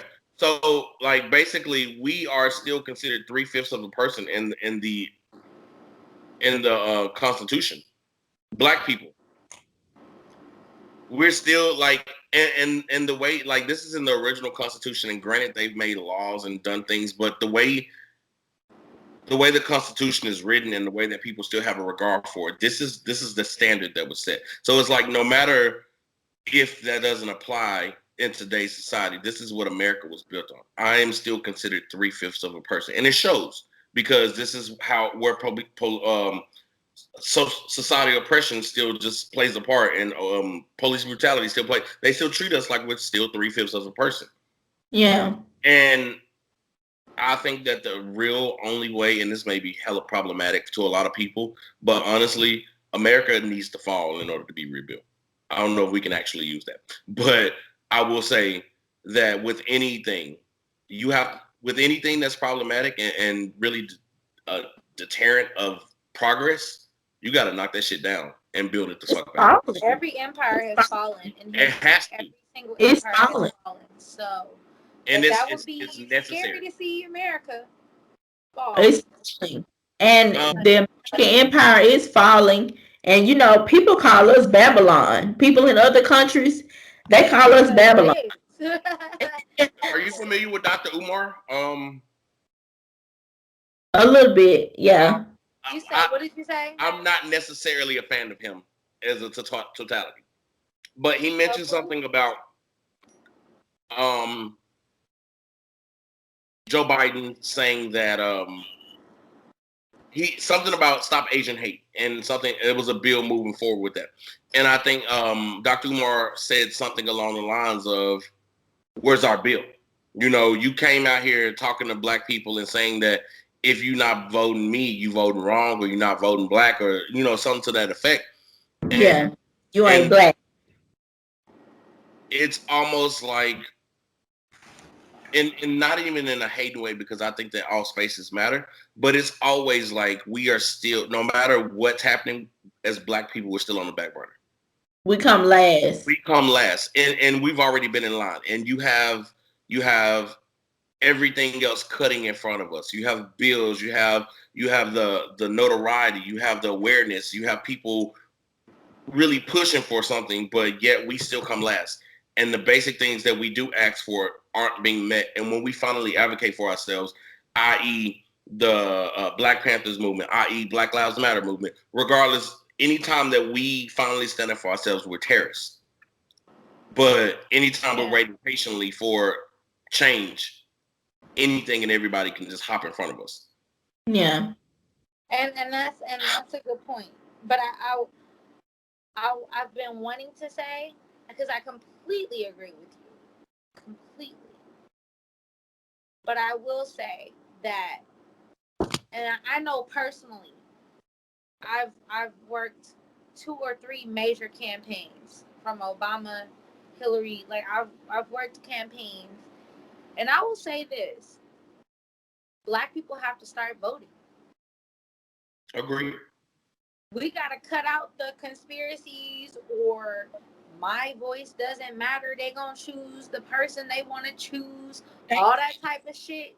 It's like that. You know how they say like our ancestors advocated for us for a reason. And to piggyback off of what Jaren was saying is like it's really the mayors and the senators and those are the people that ultimately make the decisions based off of your state. So if you and your state, people think nationwide, US wide, my president. No, you need to think about your state within itself and who is making the decisions, who is passing the laws, who is allowing certain things in your state. Because that if we I think about it like this. Okay, they said maybe Biden. I to be real with you, this was a hard. Well, it wasn't a super hard decision, but like it was still hard against Trump. This wasn't the best election for real. Because I'm like, to be honest, I'm not the biggest fan of Biden, but I will say, I don't think a lot of people were. But it's like It's the best of a ultimately, bad situation, honestly. But but I feel like it took all of this shit to happen to people be like, okay, go out and vote, go out and vote, go out and vote. And so people actually voted, and you see, like, okay, Biden won. Maybe, maybe he cheated. I don't know. I don't think so. I don't know. Whatever. But just vote. Like, let's just see hypothetically what happens if you take your ass to the voting booth and you vote. Our here's Yeah. ancestors fought for that for a reason. I don't think it was like in their They blood, sweat, and tears was in vain. he they already, knew the importance of it. he Yeah, we already can. Yeah, we hear you. They Yeah, knew they knew the importance of it. And what happened over the years and years and years is people started to see that in certain communities, impoverished communities, that nothing was changing. So yeah, people started to be docile and nihilists. You know, exactly. it's just like whatever. Ain't nothing changed in the hood. But it's like what you don't understand is there are it's two parties, but that two parties is split. Each party of the two parties, two main parties, is split into three sections. So when you vote and you vote far left, the furthest left you can go, you're gonna be benefiting yourself. The furthest right you can go is when you're not getting nothing. no. So it's up to us and up to us to each one teach one, educate ourselves and educate each other about the importance of politics because law means so much. That law was the thing. Law was the thing that our grandparents had to defeat in order to get civil rights. It I mean, was law. It it's wasn't just happened. people telling them they can't do something. It was written into law.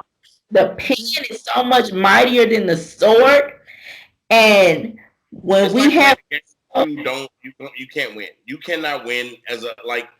But and I'm so sorry for interrupting you, but I think as Black people, we aren't taught voting education. The only real voting that you grow up even hearing about is a presidential election. That's yeah, it.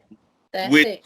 and that's where that ambivalence about just feeling like my vote doesn't matter or because that it really in a real way it kind of doesn't. It's popular vote versus the Senate and versus Mhm. like That's for in a sure. way it doesn't, but in a way it does. But where your vote really matters is in your communities, is with your state, is with the people that are around you. But these are also the things that we don't hear about. We don't care about listening to what they have to say and what they want for the state and the laws that they're trying to make. But these are the things that make up the version of life that you see in a real way. Because living in yeah, California is not the same way as living in Tennessee, but you don't know the difference because this is your only way of being. yeah, And go somewhere else and you're like, oh shit, like it's crazy out here. Niggas is really just accepting and they love everybody. Like you see things differently is because the people who make up the rules around this bitch ain't the president. And the yeah, people who care about it voted on it. But like we Exactly. aren't and I was just as ignorant as the people that were talking about it at one point where I didn't think it mattered and I didn't really because I didn't know any better. And no one around me ever made it a thing to like try to educate me on because they didn't know. And it yeah, took educating myself before I learned something different and I gave it its own power. And I hate that I even had to be in the blind that long. But that also let me know that a lot of people around me did not have an awareness. So how yeah. many other people feel like me and don't have an awareness about voting? Exactly.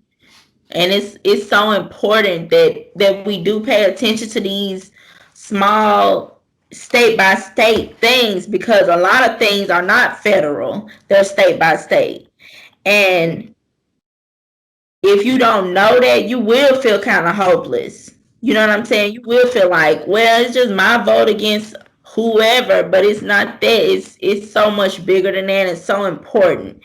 And I would love for that to be trending, for people to be politically Aware. motivated and be politically inclined to be something that is on trend, that is it is in instead of all this dumb shit because they it's so normal for people to just sit up and talk about celebrities all day. And yes, we do it on this show for a little while, but they can't be your whole mind. They cannot be your whole mind because they're so far removed from what's keeping you shackled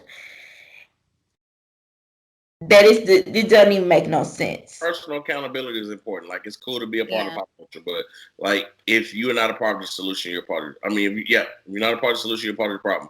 And Yeah. I think that anybody who has a platform should use it responsibly. But I also think that you shouldn't comment on things if you just gonna bash people, but you're not doing what you're supposed to do. Like, practice what you preach in general. In life, practice what you preach. Yeah. What's the next topic? I feel like we've been talking about this for forever. Yeah, this our last topic. It's actually the vaccine passes, and I want to know: do you guys think that that's a violation? This is the last topic for Politipsy. Vaccine passes As in, you can't go here or there without without a vaccine pass, a without vaccine. being vaccinated. I think that a space of anonymity is important. I think that those who have been vaccinated, I think that if a person like to have a benefit of vaccination in order to stop this pandemic, I think that that's cool. Like, hey, if you've been vaccinated, you could board the plane first, or you can like to have a VIP status on being vaccinated. Like, that's cool. Like, whatever. Like, I can see the incentive being incentivized by doing it, but I don't think that it should exclude people because of people's personal decisions about vaccination. Yeah. Like, if a person wants to be vaccinated and do their part to stop this pandemic, I don't think that they should not be praised for it. But I also don't think that people who want to say, I don't know and I'm not sure and I can't trust this for in my own personal beliefs, I don't think if a person has their own opinion about that and doesn't want to do it, that they should be vilified either. Yeah. I personally think it's a little bit of it's a violation because you're disclosing your medical information to perfect strangers. And that to me, as somebody who works in the healthcare field or is in the healthcare field, I just think about I got HIPAA just in the back of my head. Like every time I hear that, I'm just like, so we just telling our medical business like to whoever, like what is this? And for it to be mandatory, it makes it just makes it kind of ill, kind of irky and weird. You know what I'm saying? It's like, why do you? It's I can see things opening back up without doing all that. It's heavy on the you in my business. Don't do that. Yeah, you in my business. Don't do that. Don't do that. Don't do that. You in my business. Doing too That's much now. exactly the vibe I get from it. You in my business. Don't do that. Yeah. Take this ticket and let me go. Like, that's it. Yeah. Take my plane ticket, scan me, and put me on the plane. I just feel like we should be living in a world where if you decide to get the vaccine, that's what you should do. What you think is best for you is what you should do. Period. Yeah. You know what I'm saying? If that's what you think is best for you, and if I think me not getting vaccinated or me getting vaccinated is what I think, then so be it. And I feel like honestly, people that are getting vaccinated and other people, okay, so for instance, my family within themselves, a lot of my family has been vaccinated. Me personally, right now, I am not anti-vax. I understand how vaccinations work, why we have them. However, me personally, I don't feel comfortable getting a vaccination right now. So that means Celeste will not be getting the COVID. Trying to grow no damn cow ears and shit. Not trying to Huh? start. She said, "You said I don't know what's in that bitch. I ain't trying to start Nah, mooing. you Y'all out here know, just getting shots in your arm and don't even give know. me a minute. Let's see what happens. Give me Let's 6 months. marinate You a know little what I'm bit. saying? I just need a little time. I'm not completely against it. However, I have family members, my grandparents, I have cousins Their whole houses are vaccinated, as they should be. If that is what you are comfortable with, if that is what you want, that is what you feel is best for you and your household and your safety, that's what you should do. And you know what? And I ain't My got no family problem. members, respectfully, don't come over if you're not vaccinated. And you know what? I can't be mad at it. If you don't want me to come over because I'm not vaccinated, I understand that. I completely understand it. That's the world we're living in now. We can FaceTime, we can Facebook, whatever we got to do. But that's just not what I choose right now. And I so I feel like everybody has to just act accordingly. What works for you works for you. And I feel like that's the type of world we need to be in. If you are so afraid to be around people that aren't vaccinated, then maybe, certain situations you shouldn't put yourself in. And people that aren't vaccinated, you have to move with caution. that's a little bit telling though. And it's like if you got the vaccine, why are you not at the point where there's nothing to fear? You've been vaccinated. If you take some medicine and And you you believe the medicine that you took. yeah, you still don't feel protected, why did you take the medicine? And I personally, I have psychosis and other mental illnesses, whatever. But I always talk to my doctors about medicine, and my doctor, my old doctor, he would tell me, like, you know more about your illness than people that been sick for 30 years. And I had it soon because I was on it. You know what I'm saying? Mm-hmm. And I would always tell him, don't give me no new medicine. Don't give me what's hot on the streets. You know what I'm saying? Don't give Where I'm at. Yeah, don't give me what's hot on the streets. Give me what's been working. No. Give me what's Yeah. been working for 70 years type shit. Give me that medicine. I don't want nothing where 6 months from now I'm gonna hear a compensation commercial. I don't want it.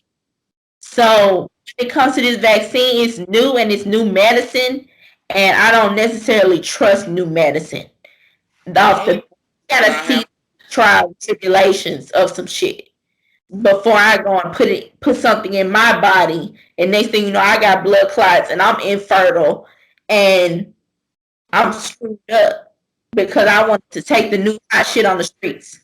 you No, and especially not Johnson and Johnson, who already got lawsuits, by the way. Yo, Yeah, in for real life, causing I will say cancer. that the only real problem I have with this overall, and this is just my experience. I don't mean to come for a whole race, but I know countless white people who just have a problem putting on a fucking mask. But Yeah, in this, they are the same ones who are all about this vaccination and shaming people about not having a vaccination. But you are the same one before the vaccination was created. The only safe thing and respectable thing, the bare minimum you had to do was wear a fucking mask, and you yeah. complain about it. But now you're like, oh well, I'm vaccinated. Like you're not vaccinated. Well, like you want to have all these stipulations, and you want to be like you want to be acknowledged in your rights to like not have people in your space, or you know what I'm saying. But you want to put people down basically for not being vaccinated, but you couldn't wear a mask. Don't talk to me. Did you see the video where they was like, "We're not gonna take it anymore," and they was took off that mask. No more masks. We're not gonna take it. Woo! And I'm just like, y'all ain't been through shit. Y'all ain't been through shit in your life That ever. that's that's the whole point of what we're talking about now. As people of color, you understand what vaccinations do to us. And in real life, any medicine, I can't know and truly believe that in every case study, people are looking at how people of color are affected by certain things. Yeah. And their medicine just isn't for us because science isn't for us, and the people who work for science and you know what I'm saying, these things, we're not at the forefront of anything. And nobody Exactly. cares about how things affect us. So having this conversation with white people can sometimes be very draining because in real life they want to know why I have an opinion that's different from this. And it's just like, I can't even explain it to you because you're not going to get it. You don't have to think about high blood pressure and diabetes and all these other things and blood clots and infertility and the mortality rate from Black women giving birth and sterilization and all of these other things that come into play for people of color generally. Yeah, and I feel like people of color have people of color have every reason not to trust doctors. They have given us every reason not to trust them. And that's not only because we've been lied to by them before, but we've been experimented on. So by doctors in test fashions. So it's like y'all haven't earned our trust, and you want it so bad and will shame us if we don't give it to you, but you have not earned our trust. And I have amazing white friends that I really try not to be so hard on because I know that they're just living in their ignorance. They've never had to think about these things, but it is in the Black experience, it's also just very draining having to have these conversations because it's like you don't get it, and furthermore, you don't take the time to try to get it on your own. And then I'm supposed to be the 8 ball to educate you, but really you're not even going to listen to what I say, and you're going to argue me at every point, and you're going to try to make me feel like shit. So there's no point in me entering into a conversation for someone who's not going to get it. It's not for you to get, and you have the basic anonymity not to even care about it. And if you don't, just say that. But as for me, respect the fact that I will take it into consideration because I have to. And furthermore, I feel like anybody should be a little bit more like, you shouldn't just trust that because you read a nutritional label that this is what it is. You know, I anybody who just offers blind trust to anything is a fool to me. I don't give a fuck what the research show. I don't give a fuck what, like, you weren't there.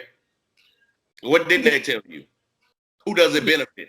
You don't ask the right questions. Don't talk to me. Yeah, and it's just like you do you, but I'ma do me.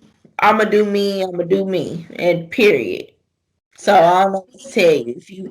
If you start to shame me, you gonna get smoked because you don't know what we've been through in this country with these people. They was the same people doing cigarette commercials, saying it was okay to smoke cigarettes. These were doctor approved, and we know they kill people. So there is no telling, just because you took the Hippocratic oath now, there is no telling the harm you might still inflict on people. And at the behest of money, because at the end of the day, that's like why what you always gotta follow is the money. Who would benefit? Yeah, you. It's just like when coronavirus was first happening, it was so big. Every person that had coronavirus or was diagnosed with coronavirus, they will give them a certain amount of money. They will give them more money if that person had coronavirus, which could be seen as, well, they'll just need a ventilator or this and that, but it can also be very nefarious. So it's like, and we have every reason not to trust them. That's all I'm saying. I'm gonna say this, and that's just my last input. But I feel like the way that minorities were cared for and treated in the midst of Corona, the care in the communities, the testing sites in the communities, the lack thereof. You know what I mean? Those are all things that kind of, you can't blame, because it's like, it's Black people for sure, it's us, but there's other minorities that are getting they're lacking in treatment and care as well. You know what I mean? Because they are minorities, and Yeah, so their lives don't matter either. So it's yeah, like, regardless, it's just like there's been a lack in communities, in the Black communities, minority communities, and you can't help but to blame. You can't blame people that have a brain and are just curious and just careful, and Yeah. just don't know what is the motive. What is I mean, I don't think one thing I don't think COVID is a conspiracy by far. No, This shit is real. I have friends that have lost dads. I have friends that have lost, their dad, their cousin, their uncle. Like this shit is real, and that's what makes it worse. Is like this shit is real. It's And there's real. lack of care. There's lack of information and science because there's only so much time to be able to give everything that we need to know, which is why hey, you can't blame people for one way or the other. I issues and commend people who want having their own boundaries, period. You have to commend people who want to be vaccinated because, if you're doing it for the right reason, I can understand someone just saying like, "This is the best that we can do. I'm going to do my part." I respect that, but I also respect people who just say, "I don't know yet," because they have different things to think about. Because Yeah. it ain't for everybody. Everything ain't for everybody, and everybody's time. Nobody should just hop on a bandwagon. Without doing the research. If you trust him, you believe in what you're taking and you put in your body, that's cool. But my process may be a little bit different. And I would think that anybody would respect that on both sides. Right. All right. Well, guys, that's it. We're done with Politipsy. That's Politipsy for you. And we're going to get back to the game real quick. Rank our rounds. And let's see. 5 cities you want to travel to: New York, Las Vegas, Los Angeles, San Francisco, Austin. I won. You did. I'm thinking, I'm like, okay, where are we traveling next? Yeah. Yes. Okay, so Rashad, it is your turn. 6 song titles. About what? Any song titles. Okay, Despacito, At Your Best. I'm in love with a stripper. Booty Me Down. I wish I never met her. Time's up. Take a sip. Time's up. Take a sip. I definitely said it. You was close. I sat down on Bennett. You know what? I'm a drink, but I definitely sat down on Bennett, and I feel like it made it. But I swear I told you times up. Take a sip when I was counting them. The internet was down. You said Despacito. Okay. Despacito, Booty Me Down. I'm glad I said Booty Me Down. Why let's get an easy ass one? I'm noticing a pattern here. Hold on. Okay. 7 types of alcohol. She a bartender. Gin, vodka, tequila, scotch, whiskey, rum, and cognac. This motherfucker, man. I'm convinced. She been getting easy answers the whole night. She has. They wanted me to name 52 states in every city of every country and shit. Like, what? That's oh my gosh. Anyway, I'm not gonna hate on your success. If I was a fake bartender, I wouldn't know those. I couldn't. I would. Oh my god. I'm a drinker and I know them. So, but you're right. I ain't gonna hate on your success. You winning right now. She got all the easy ones. Okay, so it is now time for Tipsy Topics.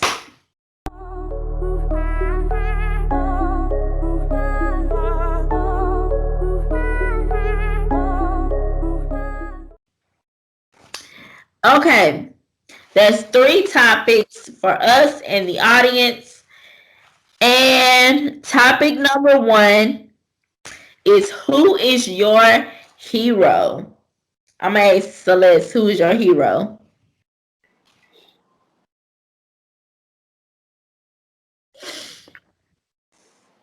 Well, okay, my answer is always my mom. Yeah. Always. So I'm going to say my mom. Why is she a hero? My mom is my hero because my mother has never given up on me. Yeah. She's always spoken life into me. She, no matter what obstacles she's faced, no matter what she's been through, she has always been there for me. She has always been my advocate, been my provider, my spokesperson, my sponsorship, my everything. Um, and I think that's everything that a hero is. I feel like heroes are like these glorified characters when we have them in real life. Yeah. You know, and if she had superpowers, she has superpowers. Like she has superpowers. Moms, it'll be nothing in the refrigerator, but your mom will come up with the craziest meal. You'd be like, hold on, there was nothing in the refrigerator or the cabinet. How did you come up with this? That's superhero shit. I'm just saying, you know, like hold on, what? Good one. So Rashad, who is your superhero? I mean, who is your hero? I mean, I would obviously say my mom too, but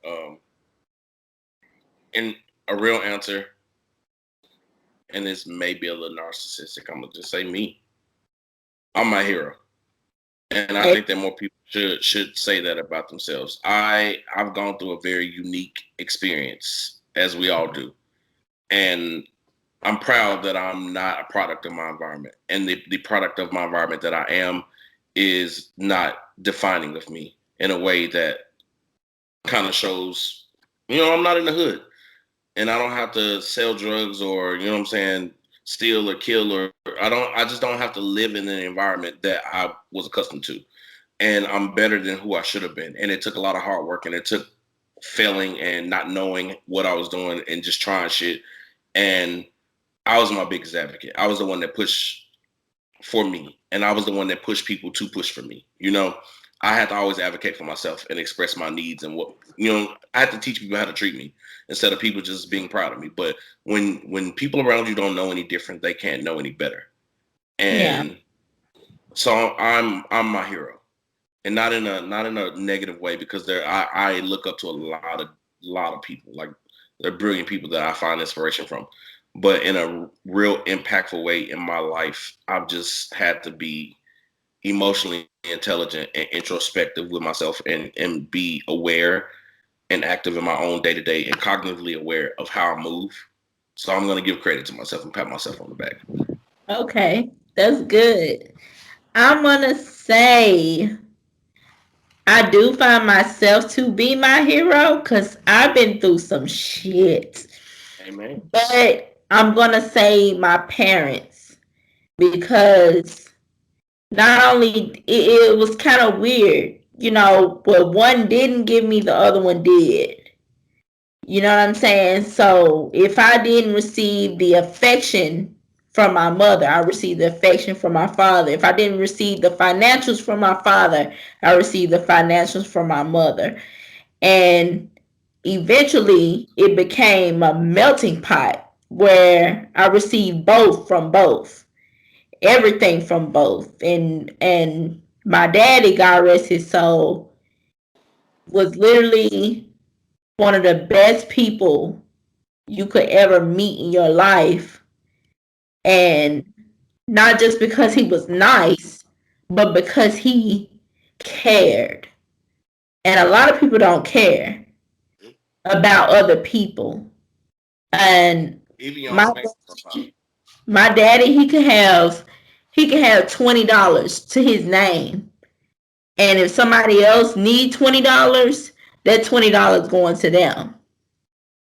So that's just, he was just a beautiful person. And my mama, despite all of what we've been through, she has become such, she's always been a great person, but she's become such more of a beautiful, kind person, kind of like my daddy. When he passed away, it's like she took all of what he was. So she's a beautiful person, and my daddy was a beautiful person. And I'm gonna add my grandma in there too, because she was a light that that shines so bright that you can't even imagine. She was a beauty. So those three people would be my heroes. But I have a lot of great family members that I love and adore so much. Even if I don't see them all the time or talk to them all the time, I adore my family and they've been nothing but champions for me. So they are my heroes. I'm Um, really like. It was amazing to hear you say like my parents, like that concept of parents, like two people. It's not even something that I have. And I was smiling and just listening, resonating what you were saying because I think it's beautiful that you were able to experience love from two parents and to have two heroes and to have a space where someone picked up where the other lacked. yeah, It's a beautiful thing, and I'm happy that you had that because thank I you. definitely think it makes a person better to have that space. Yeah. And it's a lot of people unfortunately don't get a father's love or really understand a father's love. And it's so special when you have a good father. When you have a good father, because there's some people that's out here that's fathers that are not beneficial to Mm. their children's lives. But he was so beneficial to my life and I miss him every day. Um Yeah, you trying to okay. make me. Don't I've been cry. married since I was 8 years, 7, 8 years old. Since Yeah. second, third grade. And you know how much I love my daddy. But okay, so the next topic is cheating respectfully a real thing? What do you guys think? You're burnt out. But I Who do you love want to go first? Because you burnt out. But I love you though. That I swear who do you want to go first? I swear to God, this just came from what he sent me the other day, not what you sent me the other day. Well, that was my No shade. Sure. No No, I'm shade. playing Shade. sis. I I love think you. that This shit is hilarious. when I think about cheating in general, obviously it's dead ass wrong. But when I Yeah. think about the fact that it happens just like any other thing like racism or prejudice or it's just a thing that exists. I will say personally in my version of my relationships, the least you can do is not embarrass me. It is one thing to cheat on a person. It is a completely other thing to for everyone to know that I'm being cheated on. It's a whole nother situation for other people to know. Like you don't give a fuck about me. You really in these streets moving how you want to. Damn me and how I feel. Is cheating respectfully a real thing? I don't know if it's a real thing, but I'm just saying if you're gonna do it, have some couth about yourself and whatever you do. Like Yeah. don't just doing shit because you can, because that's how motherfuckers end up dead. For real. For real. That's how window gets smashed and body parts come up missing and people end up in lakes and ditches and shit like that. It's because you got to know you playing with people's feelings. You playing like the fuck you talking about. Hey, Mr. Hotspot. For And real. it's For it's real. to be able to come to your partner and just say like, "Yo, I cheated on you," or "I fucked up," or "I like." That's already a space that you have to deal with. But I think that can become a healing space given the right circumstances. But to find out from somebody else or a text message, and this has never happened to me, and I don't even really know anybody's happened to, but I can only imagine how it feels to be approached by the person that your partner is cheating on you with to let you know that Could never. like that shit. I can see motherfuckers dying over that. I've I'm not been the going to jail approach for you. nobody, but you know what I'm I- saying? I can't apologize for my reactions. I've been the approach. I've been the one who tells the other girl that this nigga got a girlfriend. Like, or you know what I'm saying? I've been on receiving end of some cheat, and it's ratchet. Ratchet, ratchet. There's nothing respectful about cheating on your partner. If you want an open relationship, find a woman who wants an open relationship. If you want that in your life, if you want polyamory, polygamy, find somebody who's down with that. If you have to lie and deceive and betray and do all this other stuff, you dead ass wrong. And it's nothing respectful about that. It's nothing respectful about betrayal. It's nothing respectful about lying to your partner. It's nothing respectful about none of that. So when Megan, which I think is who coined the term cheating respectfully, when Megan said cheating is when I don't find out and you don't have no babies on me, that's bullshit. Megan who? Meg the Stallion? Not Meg the Stallion. Megan from Bad Girls Club. Megan James, I think is her name. She basically said that cheating respectfully is where you cheat where she don't find out. You don't get no STDs, you don't get nobody pregnant or nothing. But if she finds out and you just had a one night stand, she's not gonna leave you. All of that is deception. It's ignorant is what the fuck it is. It's ignorant. It's deception. It's everything that you don't need in a relationship. Every on the ghetto, for real. Because there's so many options these days.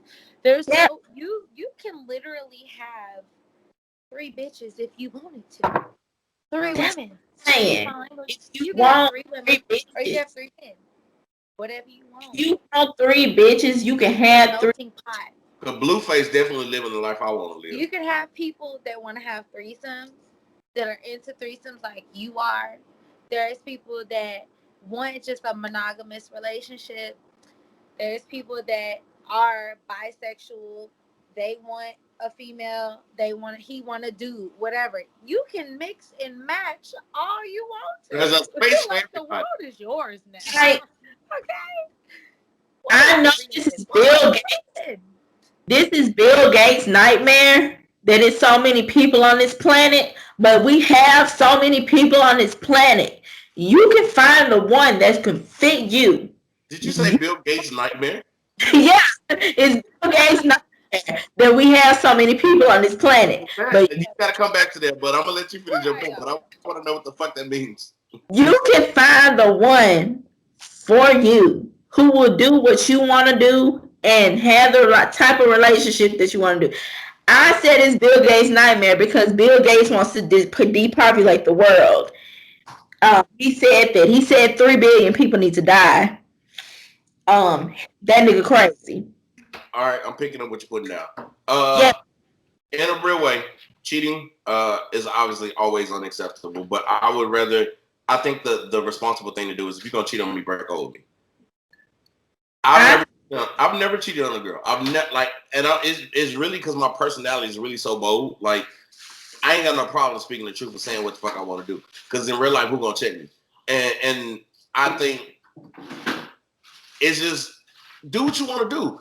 Like, but make sure you're doing it right. Like, it's cool if you want to do what you want to do, and they mad that I broke up. If you mad that I broke up with you because I want to see other people, that's a space for you to have. But you can never say it's wrong.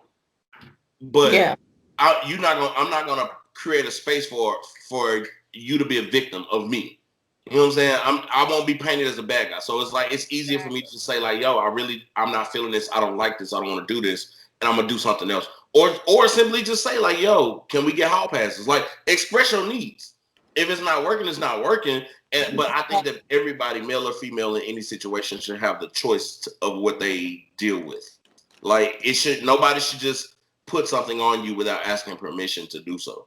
It's not fair and it's not right. Because the only person that wins in this situation is the person that's cheating. Because you get your cake and you get to eat it too. And then you feel upset when a person want to leave you. And it's not fair. And it's not right. And it happens to both men and women. It does. It's ridiculous. Okay. Now, the last topic for Tipsy Topics is: do you usually stay friends with your exes? I do. I do. But I'm looking at you, Celeste. that's all I got. I do. But Celeste, because I ain't got nothing else. Okay. I'm friends with most of my exes except one. All my breakups have ended good. Like I don't like. I feel like if you're a good person and you don't, it's cool. We just didn't work out. Do I talk to them every day? Nah. Do I think like it ain't in a? We not friendly. We not like homies and shit. But it's like you see something funny on my social media, you want to throw a laughing emoji out, or like we trip like that. It ain't really it ain't nothing deep. It's just like you somebody I used to fuck with, but now you somebody I used to know, and I don't hate you. Yeah, I'm cool with most of my exes. Only one of my exes we ain't cool, and that's Lay's brother. But besides that, and we ain't cool because he ain't cool with me, and I ain't cool with him. So we just period. Um. So yeah, that's how they go. But the rest of my exes, like some of them, I'm really cool with. Like they solid. But yeah, one of them we don't speak. So what about you, Celeste? This is my take on things. I actually have zero problems with any of my exes. They're all super copacetic. I have one, of course, I would never talk to ever again in my life. But if I'm in a relationship, I'm not talking to you. We don't have nothing to discuss because I just feel like it's a boundary. It's a respect thing. You know what I'm saying? And it's not like when you get out of a relationship, you go back to talking to your exes. But it's more so like, you know, you're not that important to where I'm gonna. I don't never want anybody to feel too important. You're never that important in my life to where if I am in love with a person or if I'm with a person like that, you can like try to shimmy your way back in, or you know what I'm saying? Like I create a boundary there with my exes. Like Ja'Cory, who is my baby daddy, who is my boo thing for that's right my now. baby daddy, y'all. I'm not texting or calling none of my exes. Them niggas ain't on my phone. But you know what I'm saying? They do be on my Facebook and my Instagram and whatnot. But I ain't cheating on you, baby. I love you. Shout out to Ja'Cory. We Shout out to love you. I love you, brother. love you, boo. You know you gotta worry about none of them niggas. It's nothing. Okay. But yeah, That was real ratchet, but that's gonna be my future baby daddy. I just want him to know. oh, I ain't cheating on you though. and you ain't got to worry about that. So you and me, boo. Um, yeah, but no, I'm cool. I'll talk to some of them on social media, but we don't text or nothing like that, and they don't have a chance in hell. And it's over for that. And Sis, what do we do? What do we do? we fast forward. We do Oh, not we rewind. rewind. We do not That's okay. press play. You know what I'm saying? We press play and we fast forward. We do not press rewind. So it's nothing. It's nothing. Even if we could. Even if we could, we wouldn't Even if press we could. You hear what I said? what you What say? you say? I said, and when you go low, I go to hell. Oh my goodness. Okay. So that's it for Tipsy Topics. And audience, thank you so much for tuning in with us and being here with us. And that is a wrap on the show. We up. Season That's 2, episode 1. yeah, season 2, episode 1. We up. That's culture. We out of here. Love you. Love you. Love you. Love you. Love you.